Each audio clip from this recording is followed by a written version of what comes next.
और 30 जुलाई से शुरू हो रही कांवड़ यात्रा की जो तैयारियां हैं वो जोरों पर हैं। प्रदेश के मुख्य सचिव एसपी गोयल और पुलिस महानिदेशक राजीव कृष्ण लगातार बैठक भी ले रहे हैं इसको लेकर कि किस तरह से जो कांवड़ यात्रा है उसकी तैयारियों का जायजा लिया जाए, निर्देश दिए जाएं। इसको लेकर निर्देश भी जारी किए जा रहे हैं और कांवड़ यात्रा की तैयारी को लेकर एक खास रिपोर्ट भी है, दिखाते हैं आपको।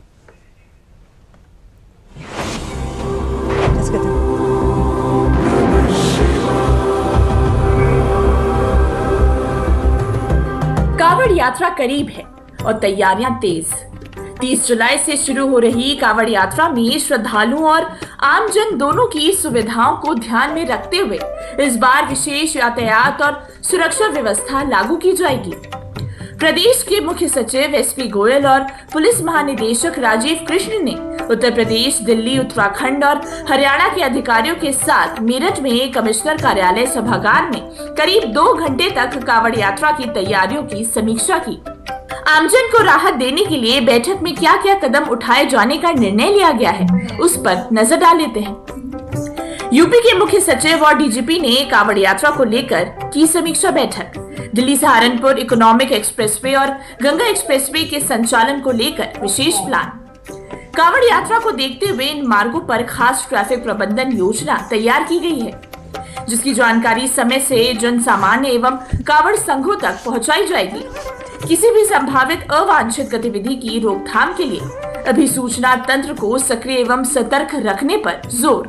पुलिस महानिदेशक ने इस बात पर बल दिया कि कांवड़ यात्रा शुरू होने से पहले प्रत्येक कांवड़ संघ, शिविर और डीजे संचालक और स्थानीय आयोजकों के साथ वार्ता कर उन्हें यात्रा की व्यवस्थाओं, कोर्ट आदेश और डीजे के निर्धारित मानकों से अवगत कराया जाए। कांवड़ संघों एवं संबंधित पक्षों के साथ सतत संवाद एवं समन्वय बनाए रखें। पुलिस महानिदेशक ने कहा कि इस वर्ष का लक्ष्य 0 इंसिडेंट, 0 एक्सीडेंट है। उन्होंने किसी भी फेक न्यूज और अफवाहों के त्वरित खंडन और आवश्यक कार्रवाई के निर्देश दिए। राज्य सीमा पर सभी नागरिक सुविधाओं से युक्त होल्डिंग एरिया विकसित करने के निर्देश भी दिए।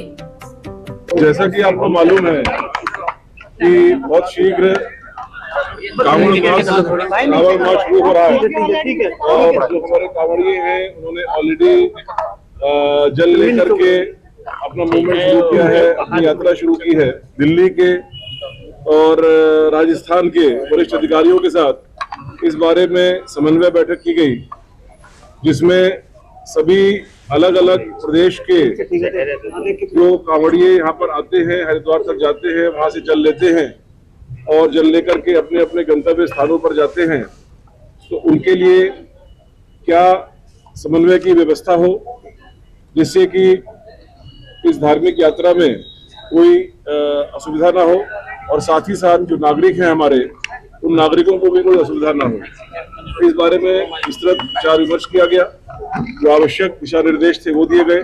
बैठक में और किन बिंदुओं पर चर्चा की गई वो भी आपको बताते हैं। बैठक में दिल्ली, हरियाणा, उत्तराखंड के प्रशासनिक एवं पुलिस अधिकारियों ने भी भाग लिया। बैठक में अंतर्राज्यीय समन्वय, सुरक्षा व्यवस्था, कांवड़ मार्गों की निगरानी, यातायात प्रबंधन, भीड़ नियंत्रण, संवेदनशील स्थलों की सुरक्षा, चिकित्सा सुविधाएं, साफ सफाई, पेयजल व्यवस्था और आपातकालीन सेवाओं की तैयारियों पर विस्तार से चर्चा की गई। वहीं मेरठ के बाद डीजीपी राजीव कृष्ण ने मुजफ्फरनगर पहुंचकर शिव चौक स्थित कांवड़ यात्रा कंट्रोल रूम का उद्घाटन किया। उन्होंने सुरक्षा और यातायात व्यवस्थाओं का निरीक्षण कर अधिकारियों को आवश्यक निर्देश दिए। डीजीपी ने हरिद्वार से आए कांवड़ियों का स्वागत किया और व्यवस्थाओं का फीडबैक भी लिया। तो संतोष, कहा जा सकता है कि कांवड़ यात्रा को लेकर जिस तरह से समीक्षा बैठकें हो रही हैं, तैयारियों का जायजा लिया जा रहा है, ये एक बड़ी बात है। और अधिक जानकारी ले लेते हैं, हमारे साथ जुड़ी हमारी सहयोगी संगीता श्रीवास्तव। संगीता, स्वागत है आपका। संगीता, बताएं कि कांवड़ यात्रा को लेकर जिस तरह से मेरठ भक्तिमय होता सा नजर आ रहा है, उसको देखते हुए दिल्ली देहरादून हाईवे की बात कर लें या शहर के जो प्रमुख मार्ग हैं उसकी बात कर लें, तो किस तरह से व्यवस्था की गई है?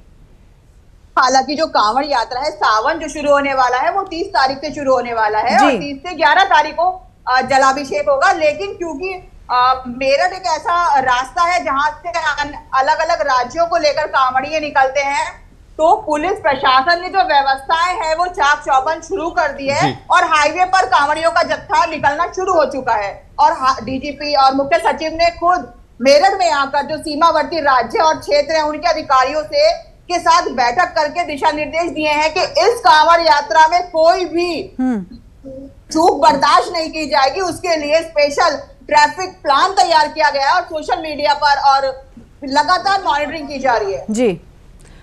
जी, बहुत बहुत धन्यवाद संगीता, तमाम जानकारियां शेयर करने के लिए।